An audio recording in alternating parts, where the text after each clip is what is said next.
الحمد لله وكفى وسلام على عباده الذين اصطفى أما بعد فأعوذ بالله من الشيطان الرجيم بسم الله الرحمن الرحيم يا أيها الناس اتقوا ربكم الذي خلقكم من نفس واحدة وخلق منها زوجها وبث منهما رجالا كثيرا ونساء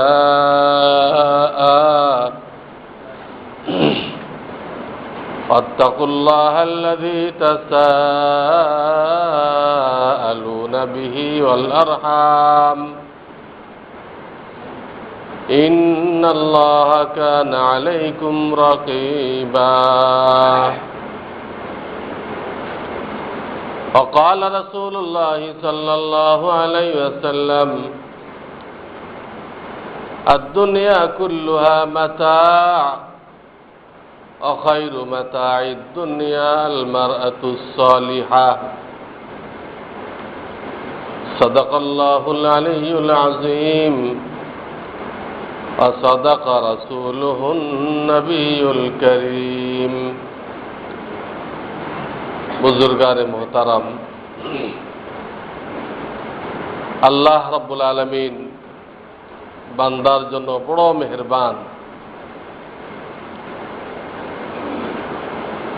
বান্দার আরামের জন্য, শান্তির জন্য তিনি কত কিছু যে ব্যবস্থা করেছেন,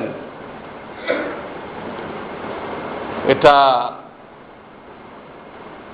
বোঝা আমাদের দ্বারা সম্ভব না, কল্পনার বাইরে। কিছু কিছু জিনিস তো ডাক্তার সাহেবরা,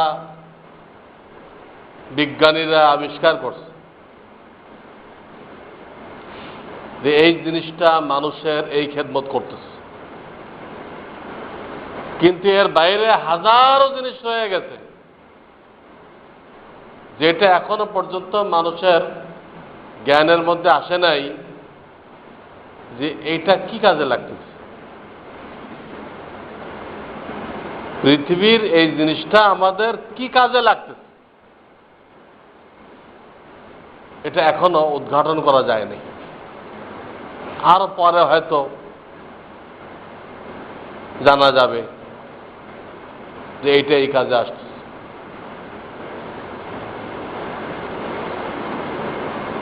তো আল্লাহ রাব্বুল আলামিন এত কিছু আমাদেরকে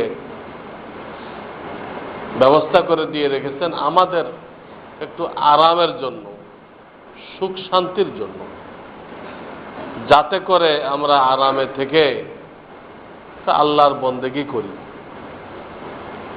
আল্লাহর নাম নেই। এর জন্য সব কিছু করছেন তিনি। পুরা দুনিয়াকে আপনার আমার জন্য আল্লাহ সাজাইছেন, কেন অন্য কেউ উদ্দেশ্য না। যেমন একটা বরকে কেন্দ্র করে অনেক কিছু করা হয়, জায়েজ না জায়েজ পরে বলতেছি আমি, কিন্তু করা হয় কিনা। একটা বাড়িতে নতুন বর আসছে, কিছু সাজগোজ করে না মানুষ, না অন্য কারোর জন্য তো করতেছে না। এই সৌরজগতের বর ইনসান, এর জন্য আল্লাহ তাআলা এই সব কিছু করে রাখছেন। প্রত্যেকটা জিনিস আমাদের খেদমতে নিয়োজিত। সাখখারা লাকুম মা ফিস সামাওয়াতি ওয়া মা ফিল আরদ, আসমান জমিনের সব কিছু আমি তোমার সেবায় লাগাই রাখছি, তোমার নিয়ন্ত্রণে দিয়ে রাখছি। এত বড় হাতি একটা পোলা মারল এনে দিচ্ছে, 100 জন মিলে পারবে একটা হাতির সাথে? হাতি যদি ক্ষিপ্ত হয়ে যায় 100 লোক বেকার। কিন্তু আল্লাহ আমাদের নিয়ন্ত্রণে দিয়ে রেখেছেন। একটা বাচ্চা এই হাতিটারে লয়ে দিচ্ছে, সাখখারা লাকুম মা ফিস সামাওয়াতি ওয়া মা ফিল আরদ, সব তোমার খাদেম, তোমার নিয়ন্ত্রণে দিয়ে রাখছে। এত বড় একটা প্লেন, কত ওজন নিয়ে সে চলতেছে, আল্লাহ এটাকে বান্দার নিয়ন্ত্রণে দিয়ে দিচ্ছে। যেমনি ইচ্ছা উড়াইতেছে, ঝড় বৃষ্টি দেখলে উপরে উঠতেছে, আবার নামতেছে, আবার ল্যান্ড করতেছে, ইচ্ছা মতো এটাকে ঘুরাইতেছে। যে আল্লাহ নিয়ন্ত্রণ না দিত, সুবহানাল্লাযী সাখখারা লানা হাযা, এটা যানবাহনের দোয়া। আল্লাহ তুমি এটাকে আমাদের নিয়ন্ত্রণে দিয়েছো। ওয়া মা কুন্না লাহু মুকরিনিন, আল্লাহ তুমি নিয়ন্ত্রণে না দিলে আমাদের কোনো সাধ্য ছিল না। ওয়া ইন্না ইলা রাব্বিনা লামুনকালিবুন, তো দুনিয়ায় যেখানে যাই না কেন আমি, আমার শেষ সফর, শেষ গন্তব্য আল্লাহ তোমার দিকে। দুনিয়াতে আপনি কত জায়গায় যাবেন, আজকে হংকং, কালকে ব্রাজিল, পরশু নিউ ইয়র্ক, তারপর দিন মোজাম্বিক, এই দৌড়াইতে আছে। আল্লাহ করে এগুলো দেখে ধোকা খেও না যে এই লোক মানে আমার খুব প্রিয়, প্রত্যেক দিন প্লেন হাঁকাইতেছে, ধোকা খেও না। ওয়ালা ইয়াগুররান্নাকা তাকাল্লুবুল লাযিনা কাফারু ফিল বিলাদ, আমার অনেক নাফরমান বান্দা সারা দুনিয়া চষে বেড়াইতেছে, যখন যেখানে মনে চায় চলে যেতেছে। তুমি এটা দেখে ধোকা খাইও না, তাহলে এই লোক আল্লাহর কত প্রিয়। ইচ্ছা মতো জান্নাতে যেমন সব ইচ্ছা মতো হবে, এরও তো তাই না, আল্লাহ ধোকা খাইতে মানা করছে। তোমাকেও সুযোগ দেওয়া হবে জান্নাতে আসার পরে, ওটা দেখে ধোকা খাইও না। তো আল্লাহ তাআলা সবকিছু বান্দার খাদেম বানাই দিয়েছেন। এত বড় সূর্য, এত বড় চন্দ্র, সব আমাদের খেদমত করে যেতেছে এক নিয়মতান্ত্রিক। শামসা ওয়াল কমারা বিহুসবান, কোন এলোপাতাড়ি খেদমত করতেছে না, নিয়মতান্ত্রিক। আল্লাহ নিয়ম বানাই দিছে, নিয়ম বানাই দিচ্ছে বলে আপনি স্থায়ী ক্যালেন্ডার বানাইতে পারছেন। যদি নিয়ম বানাই না দিত তাহলে ক্যালেন্ডার ছাপানো যেত না, যে সেপ্টেম্বর মাসের 5 তারিখে এই কটা বেলা উঠবে, তো কিয়ামত পর্যন্ত ওই কটা বেলা উঠবে। এইটা আল্লাহ সূরা আর রহমানে বলছেন আশ-শামসা ওয়াল কমারা বিহুসবান, এটা হিসাব অনুযায়ী আমি এটাকে পরিচালনা করতেছি, এদিক ওদিক হবে না। প্রত্যেক দিন ভিন্ন জায়গার থেকে উঠতেছে। শীতকালে এটা উত্তর দিকে আসতেছে সূর্য জুন পর্যন্ত, আবার জুলাই থেকে দক্ষিণ দিকে যাইতেছে, এই জায়গার মধ্যে চক্কর খাইতেছে, এই জায়গার মধ্যে চক্কর খাইতেছে। এই কর্কট ক্রান্তি আর মকর ক্রান্তি এর মধ্যে চক্কর খাইতেছে, এর বাইরে যাবে না। এই জন্য সূরা আর রহমানে বলা হয়েছে রব্বুল মাশরিকাইনি ওয়া রব্বুল মাগরিবাইন, আল্লাহ 2 পূর্ব আর 2 পশ্চিমের মালিক। আরে 2 পূর্ব করতে গেল, 2 পূর্বের এই অর্থ সূর্য যে উঠতেছে পূর্ব দিকে এর 2টা সীমানা আছে, পূর্ব প্রান্তে দক্ষিণ দিকে একটা সীমানা আছে, উত্তর দিকে একটা সীমানা আছে। কিয়ামত তাক ওই সীমানা বাইরে যাবে না। ওই দুই সীমানার কাছে কারণে রব্বুল মাশরিকাইন, দুই পূর্ব বলা হয়েছে, রব্বুল মাগরিবাইন, দুই পশ্চিম বলা হয়েছে।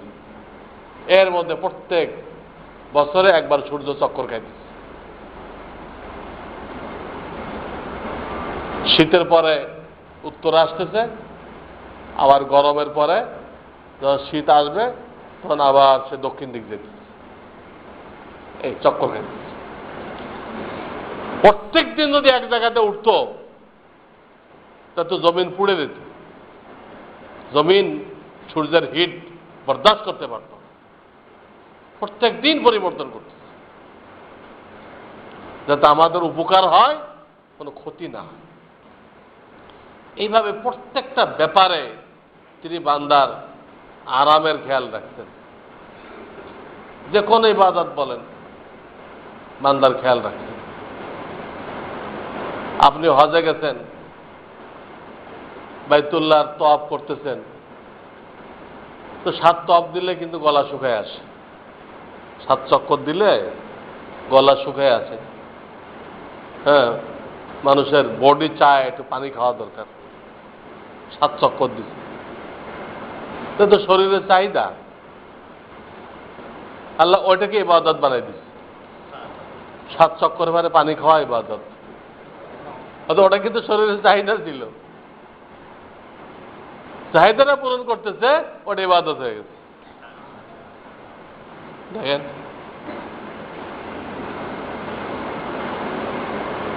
দশ তারিখ হাজী সাহেবদের অনেক কাজ।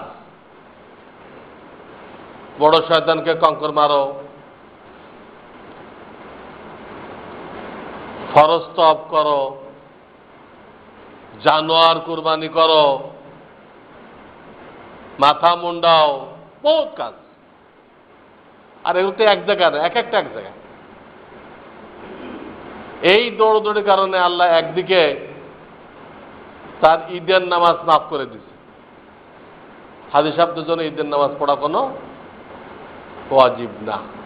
হ্যাঁ, কেউ তো ওই টাইমে মক্কায় থাকে, বাইতুল্লাহ পড়ে নিল, পড়ে নেওয়া জায়েজ আছে, জায়েজ, ওয়াজিব না,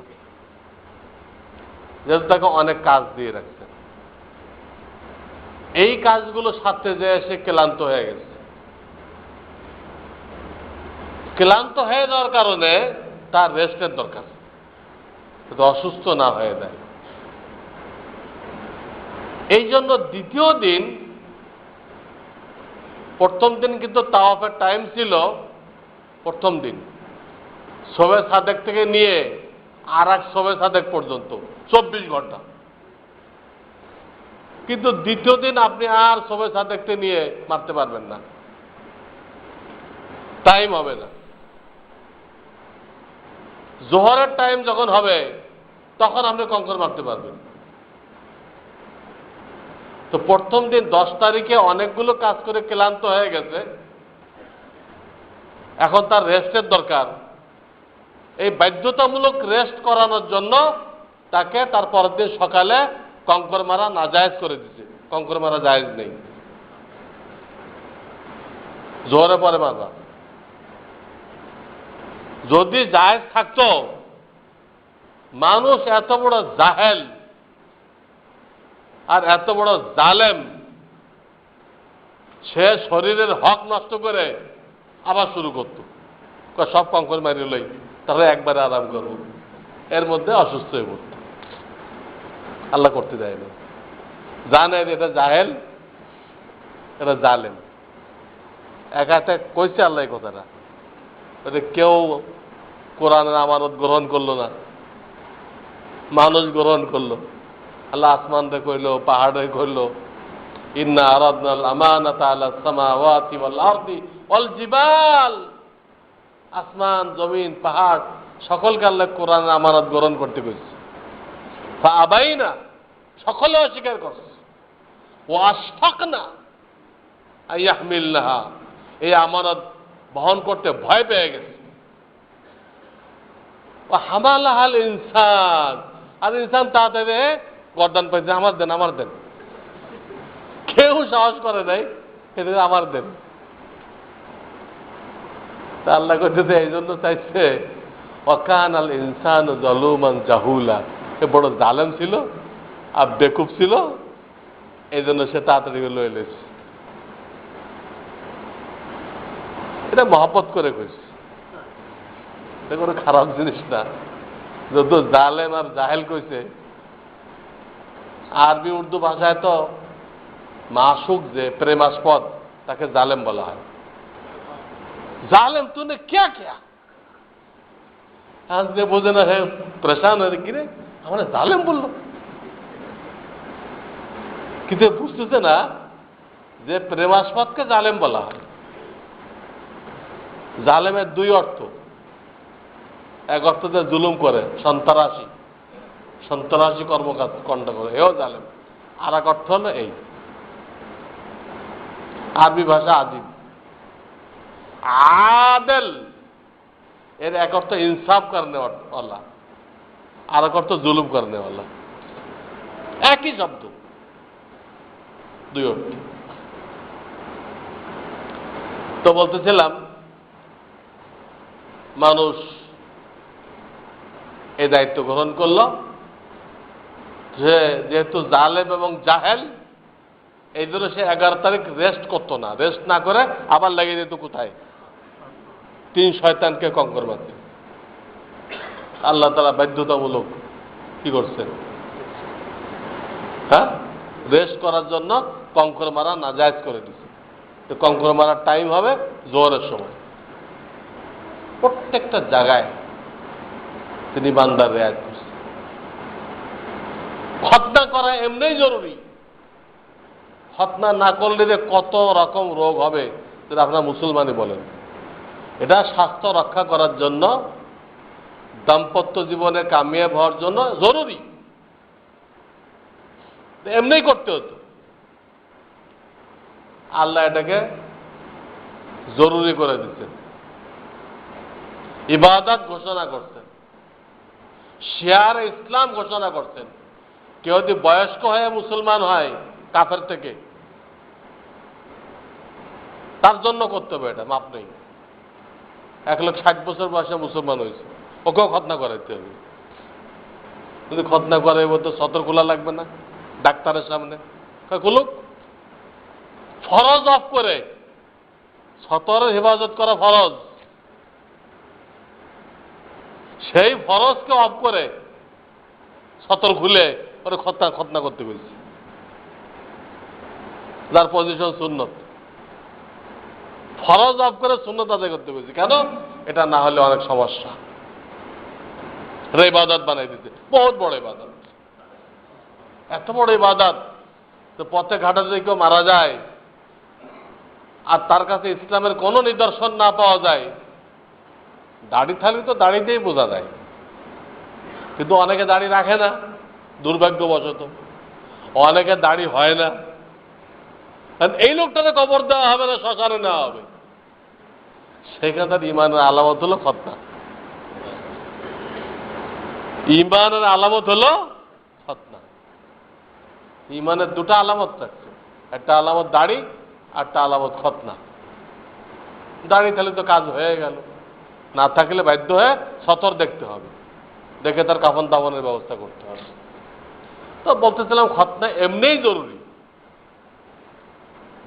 স্বাস্থ্যের জন্য। আল্লাহ এটাকে মস্ত বড় ইবাদত করে দিয়েছে।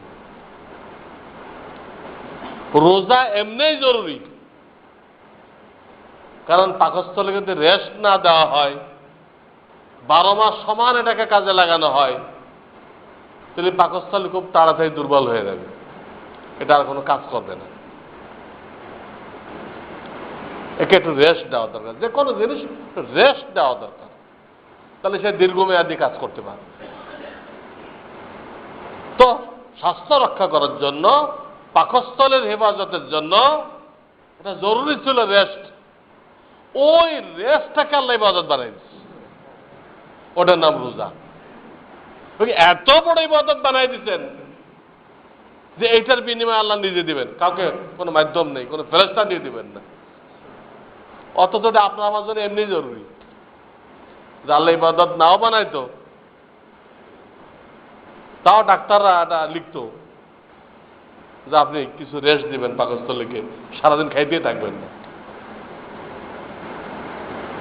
ইবাদত না বানাইলে ডাক্তাররা তাদের ডাক্তারি ফর্মুলা কিন্তু ঢুকাই দিত, যাতে 40 বছর বয়সে পাকস্থলী নষ্ট না হয়ে যায়।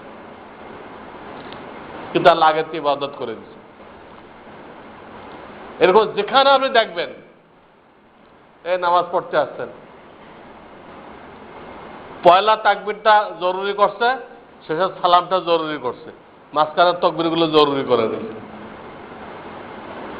নামাজ পড়তে আসছেন না, পয়লা তকবীর জরুরি আর সালামটা জরুরি, মাঝখানের তাকবীরগুলো সুন্নত। হ্যাঁ, আল্লাহ বলছে আমার ঘরে যে ঢুকবা তা আমাকে জানাই ঢুকো, আমি বাড়িওয়ালা, তকবীরটা জোরে দাও। ওই জোরে তকবীর দেওয়ার অর্থ হলো আমার কাছে পারমিশন নিয়ে ঢুকলাম।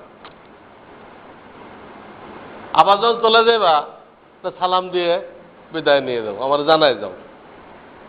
মাঝখানে তো তুমি আমার মেহমান, এখানে তুমি তকবীর দিলা না দিলা এটা বড় কথা না। তুমি তো আমার ঘরে আছো, আমার মেহমান আছো, থাকো, বসে নামাজ পড়ো, দাঁড়াই নামাজ পড়ো, তুমি মেহমান আমার। আসার সময় তো কয়ে বলে আসবা, যাওয়ার সময় তো কয়ে বলে দেবা। এই দুটো জরুরি করে দিচ্ছে, মাঝখানে তাকবীর জরুরি না। দেখেন বান্দার কতটা রেয়াত করছে, কতটা রেয়াত করছে, প্রত্যেকটা জায়গায় রেয়াত করছে, প্রত্যেকটা জায়গায় আল্লাহ রেয়াত করছে। যেটা নিয়ে গবেষণা করবেন আল্লাহ বান্দার দিকে খেয়াল করছেন, বান্দার যাতে কষ্ট না হয়। 2 পারার 7ম পৃষ্ঠা, সূরা বাকারার শেষ পৃষ্ঠার আগের পৃষ্ঠা, সূরা বাকারার শেষ পৃষ্ঠার আগের পৃষ্ঠা, একটা আয়াত দিয়ে পুরা 1 পৃষ্ঠা। কোরআনে এর থেকে বড় কোনো আয়াত নেই যে একটা আয়াত দিয়ে পুরা 1 পৃষ্ঠা। কিন্তু এই আয়াতটা না ইমানের ব্যাপারে, না নামাজের ব্যাপারে, না রোজার ব্যাপারে, না যাকাতের ব্যাপারে, এসব ব্যাপারে না। কি ব্যাপারে? আপনার আমার একটা টাকাও যাতে নষ্ট না হয় এই ব্যাপারে।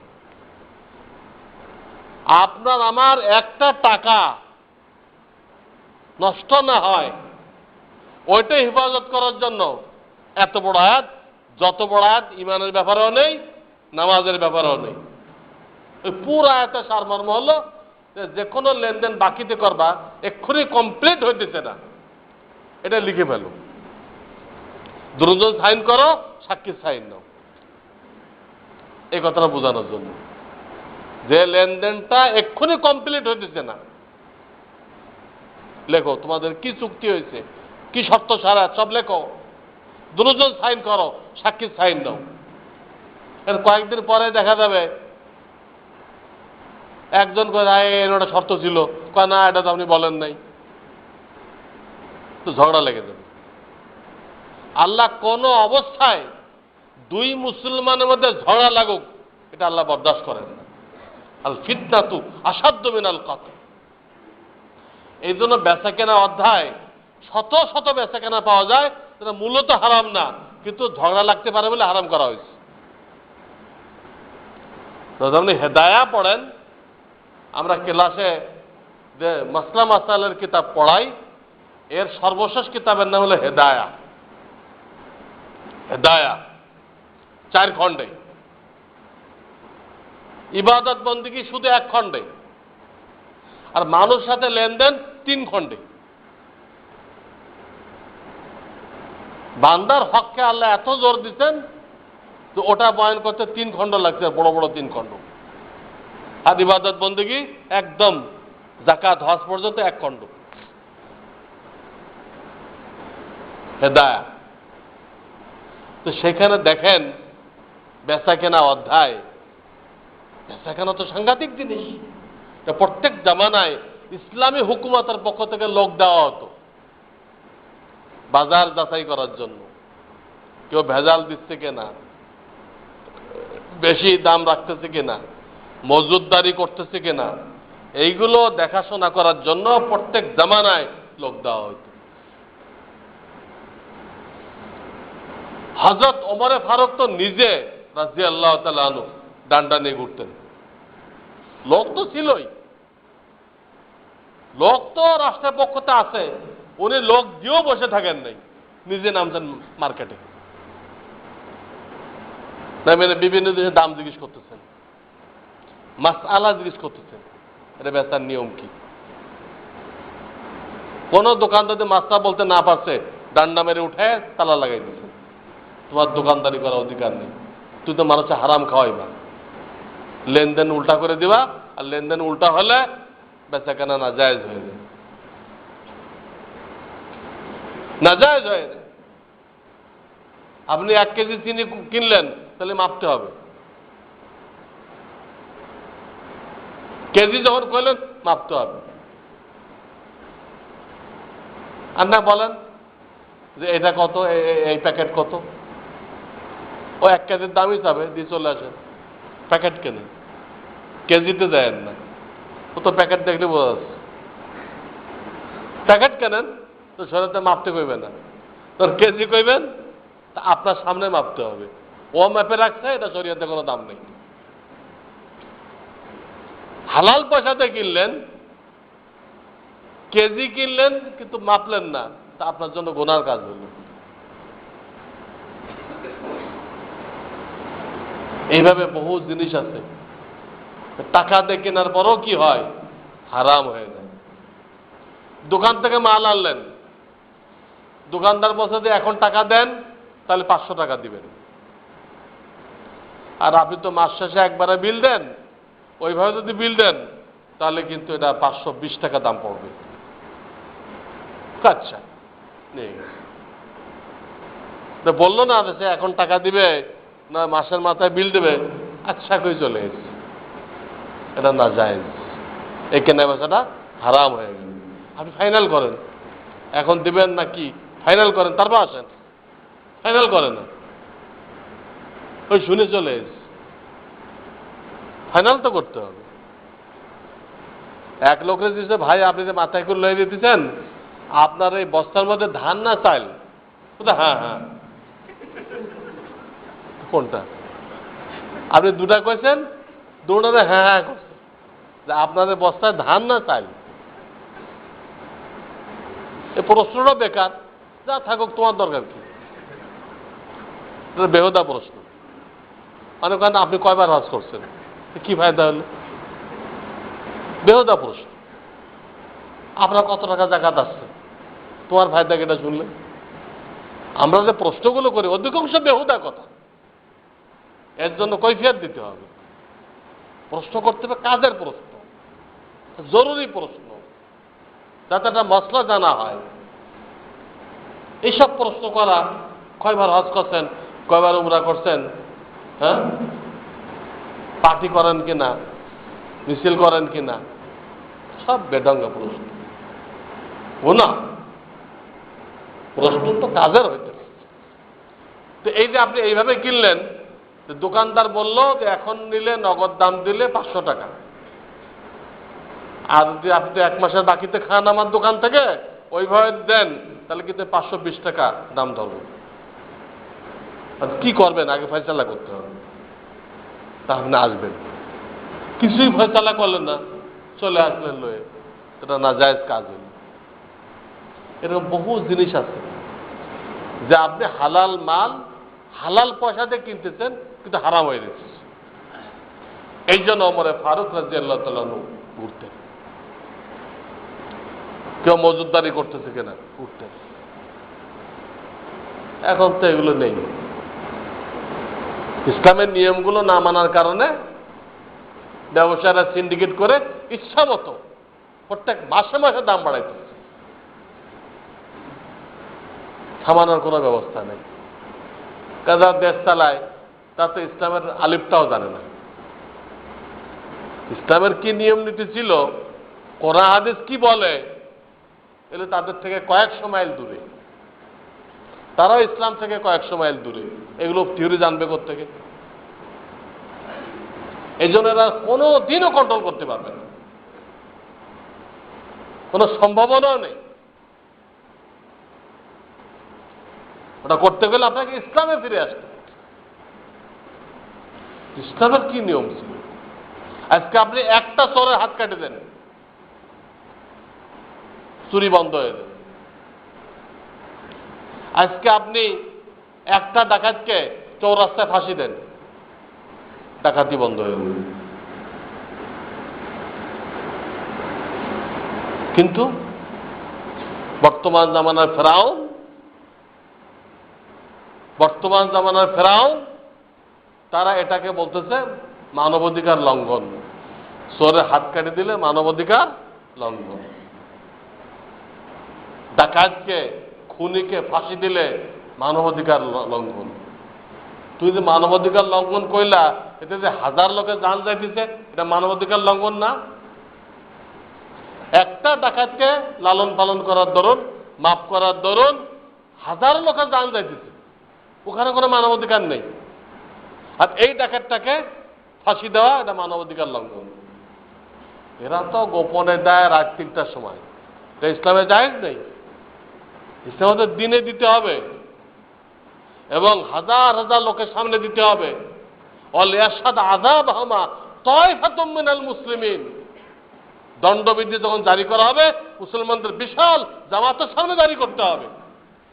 আপনি একটা চোরের হাত কাটেন, একটা ডাকাতকে ফাঁসি দেন, চুরি ডাকাতি বন্ধ হয়ে যাবে। ইসলামী আইনের মধ্যে এই পাওয়ার আছে। সৌদি আরবে ইসলাম নেই, সেখানে যারা নামাজ পড়ায় তাদের পিছনে নামাজও মাকরু তাহরিমা হয়। মক্কা মদিনা যারা নামাজ পড়ায়, এদের দাড়ির যে অবস্থা, নামাজ মাকরু তাহরিমা। ইসলাম নেই, শুধু ক্রিমিনাল লটা আংশিক আছে, ক্রিমিনাল ল। এই কারণে এখনো যাই দেখেন তারা কতটুক শান্তিতে আছে। রাত 12টার সময় 5 লাখ টাকা আপনি ওপেন হাতে করে নিয়ে দেন, কেউ জিজ্ঞাসা করবে। ওই আংশিক ধরে রাখছে তার এই শান্তি। পুরাটা ধরত কি হইত? সেখানে ক্ষমতা টিকায় রাখার জন্য ওই ইমাম নিয়োগ দিতে আমেরিকার কাছে জিজ্ঞেস করে, ইমাম নিয়োগ দিতে আমেরিকার কাছে জিজ্ঞেস করে।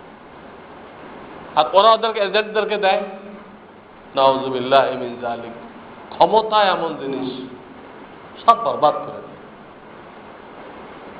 আমার বোঝানোর উদ্দেশ্য এটা যে এই ক্রিমিনাল ল একটু ধরে রাখছে তারা, আর কিচ্ছু নেই। এতে তারা দেখেন কতটা শান্তিতে আছে। আর আমরা ফেরাউনের কথা অনুযায়ী মানবাধিকার লঙ্ঘন হবে, আমরা ইসলামের দণ্ডবিধি গ্রহণ করি নাই। এই জন্য জান মাল ইজ্জত কোনো কিছু নিরাপত্তা নেই। সমস্ত মন্ত্রীরা মিলে প্রধানমন্ত্রীর নিরাপত্তা নিয়ে পেরেছেন, পাবলিকের কি আসর? তাদের তো খাতায় নামই নেই। পুরা প্রশাসন মিলে প্রধানমন্ত্রীকে কিভাবে নিরাপত্তা দিবে, তারা প্রেশান হাল। তো দেশের যদি এই হালাত হয়, প্রধানমন্ত্রীকে নিয়ে প্রেশান হইতে হয়, তো জনগণের কি হবে? এতে তো কেউ নেই, আল্লাহ ছাড়া কেউ নেই। এই হলো পশ্চিমা গণতন্ত্র। এর রেজাল্ট এটাই, এর রেজাল্ট এটাই। কোনোদিন কোনো সুখ শান্তি আসবে না। যতই আপনারা আশা করেন অমুক আইলে সুখ হবে, তমুক আইলে, কিচ্ছু হবে না। যতদিন যাবে আযাব গজব মুসিবত বাড়বে। যে জিনিসটা কুফরিতন্ত্র। ইসলাম শিখায় সব মুসলমান তোমার ভাই, সব মুসলমান তোমার ভাই। আর গণতন্ত্র শেখায় আমি এক পার্টি করি, আমার মায়ের পেটের ভাই আর এক পার্টি করে, তাহলে ও আমার দুশমন। ইসলাম কইতেছে দুনিয়ার দুই প্রান্তের মুসলমান তোমরা ভাই, আপন ভাইয়ের মতো। আর গণতন্ত্র কইতেছে এক মায়ের দুই ভাই, তোমরা দুশমন। এবং যত খুন খারাপই হবে, লাশ পড়তে থাকবে, তত গণতন্ত্র জিন্দা হয়। আর ইসলাম মিটতে থাকে। লাশ না পড়লে মানে গণতন্ত্র চর্চা হয় না। এই জন্য টোটাল কুফরিতন্ত্র, কুফরিতন্ত্র এর যাতা করলে আমরা আটকাই গেছি। যতক্ষণ আমাদের আমলের ইসলাহ না হবে আমরা এই যাতা কল থেকে বেরোতে পারবো না, মিছিল করতে পারবো, কোনো ফায়দা হবে। পরিবর্তন আনতে হবে, ইমান ঠিক করতে হবে, আমল ঠিক করতে হবে, তাহলে পরিবর্তন আসবে। এই জন্য আমি সব জায়গায় আবেদন জানাইতেছি, রমজান যেমন কোরআনের মাস, শাওয়ালকে বিবাহের মাস বলা হয়, বিবাহের মাস। সব মাসেই বিবাহ যায়, আশুরার দিনও বিবাহ যায়, কিন্তু এটা উত্তম, এটা উত্তম। এই জন্য আমাদের মাসলা মাসাইল জানা থাকতে হবে, বিবাহের মূল মসলা কি আর কি কি আমরা বাড়াইছি। যেমন জানা যায় 4টা তাকবীর ফরজ আর সব সুন্নত। হ্যাঁ, দাঁড়াইতে হবে, শরীর পাক, কাপড় পাক, জায়গা পাক, ওগুলো তো আছে। নামাজের শর্তগুলো আছে, শর্তগুলোর বাইরে 4টা তাকবীর ফরজ। 4টা তাকবীর দেন, আপনি জানাজা পড়ে ফেললেন, আপনার এত বড় নেকি হলো, হাদিস আছে উহুদ পাহাড় সমান নেকি পাইলেন। আর কবর পর্যন্ত যান, আর এক উহুদ পাহাড়। আপনার সারা জীবনের নফল একটা জানাজা সমান হবে না। 4টা তাকবীর, দোয়াগুলো সুন্নত। এটা বুঝতে হবে এখানে ফরজ কতটুকু, সুন্নত কতটুকু। সুন্নত পরিপূর্ণকারী। বিল্ডিং করছেন, আস্তর করলেন, রং করলেন, আস্তর রং, এটা হলো সুন্নত। দীর্ঘমেয়াদী হয়, সুন্দর হয়। তো জানাজাতে 4টা তাকবীর হলো আসল। বিবাহতে আসল কি? বিবাহ আসল হলো দিনদারের ভিত্তিতে পাত্র পাত্রী নির্বাচন। ভিত্তি কি? দিনদারি। সৌন্দর্য, মাল, বংশ এটা সেকেন্ড ডিভিশন, এটা আগে দেখা যাবে না। দেখতে হবে দিনদারি আছে কিনা। দিনদারের সাথে ওগুলো থাকলে আলহামদুলিল্লাহ, না থাকলেও আলহামদুলিল্লাহ। দিনদারের সাথে পাওয়া গেলে ঠিক আছে, কিন্তু দিনদার পাইলে মাল নেই, সৌন্দর্য কম, তখন আপনাকে দিনদারি প্রাধান্য দিতে হবে, তাহলে শান্তি পাবে। না, শান্তি নেই, শান্তি নেই।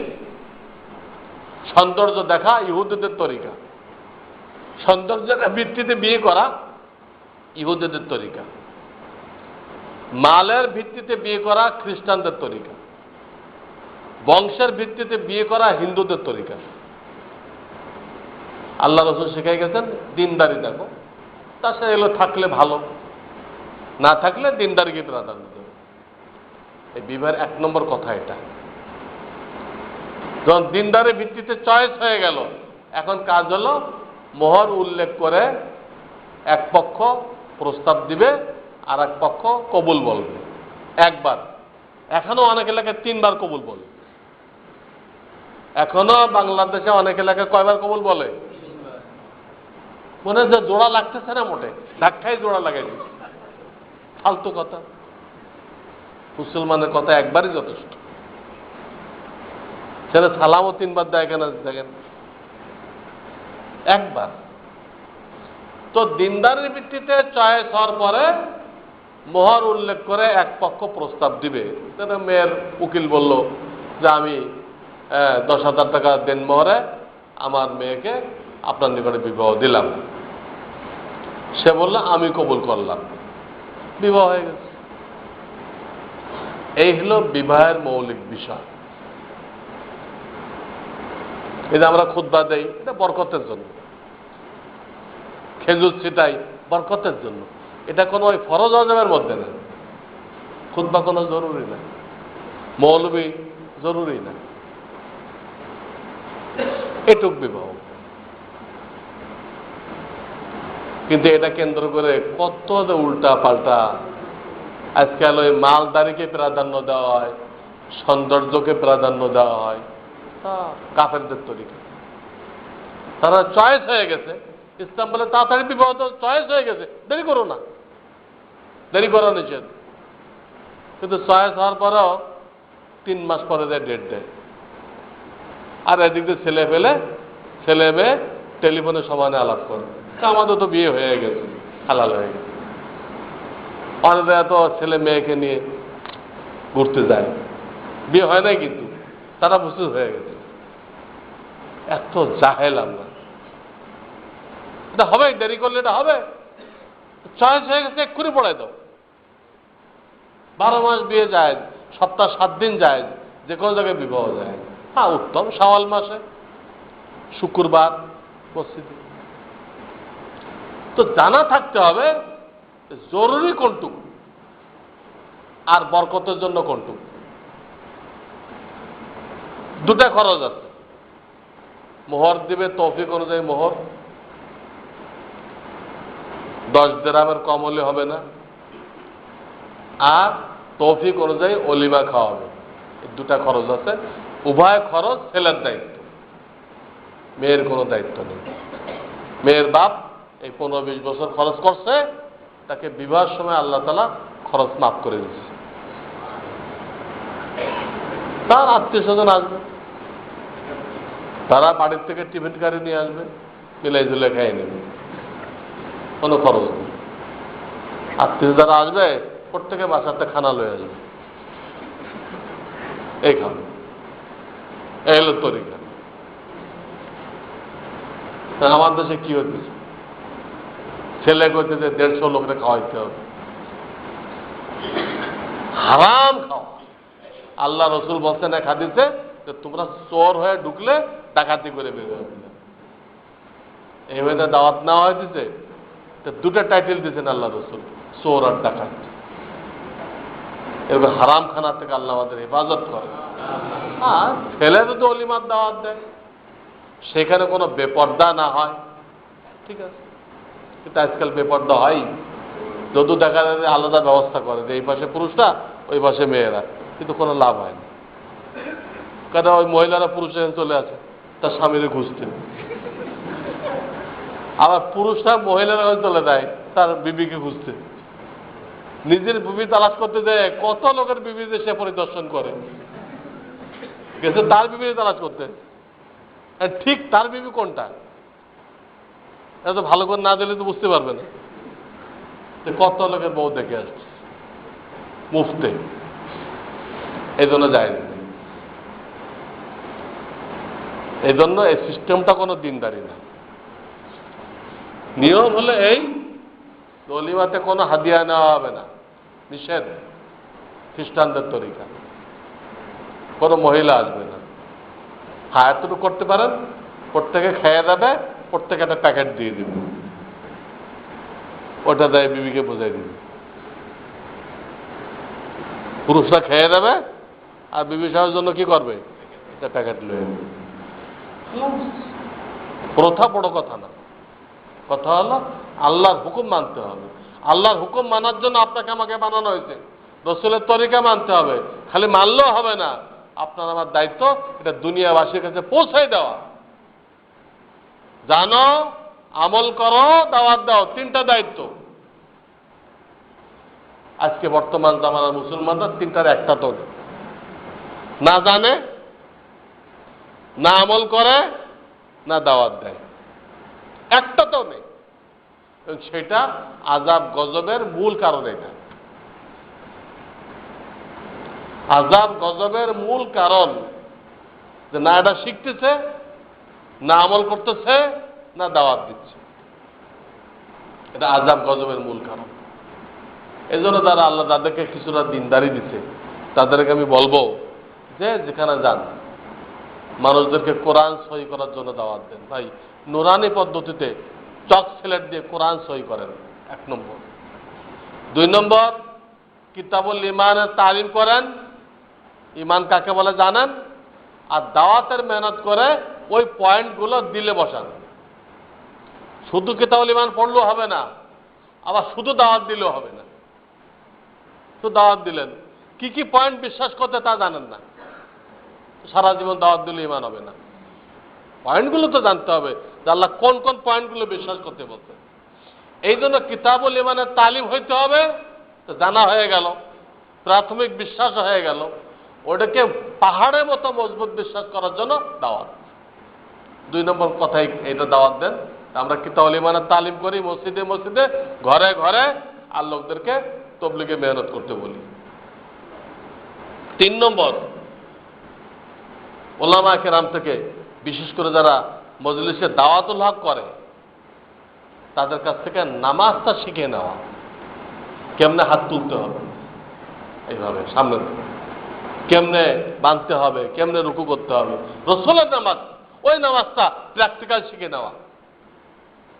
এই 3টা জিনিসের দাওয়াত আমরা ব্যাপকভাবে দিই। নুরানি পদ্ধতিতে কোরআন সহি করি, কিতাবুল ইমান এবং তাবলিগের দ্বারা ইমান মজবুত করি, আর ওলামায়ে কেরামের কাছে যায় নামাজটা ঠিক করে নিই। এই 3টা জিনিস মেরাজের হাদিয়া।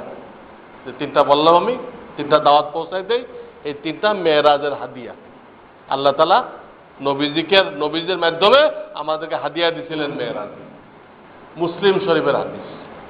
এই 3টা দাওয়াত যদি আমরা ব্যাপকভাবে পৌঁছাই দিই, সারা দুনিয়ার কাফেররা ঝাঁপাই পড়ছে বাংলাদেশের উপরে এখানের ইসলামকে মিটাই দেওয়ার জন্য। এই মুহূর্তে আমরা যদি ঝাঁপাই পড়ি এই 3 লাইনে দাওয়াত দেওয়ার জন্য, তো আল্লাহ তাআলা বাতিলকে উৎখাত করে দেবে। আর আমাদের ঘুমায় থাকি, আমরা শেষ হয়ে যাব, আমরা শেষ।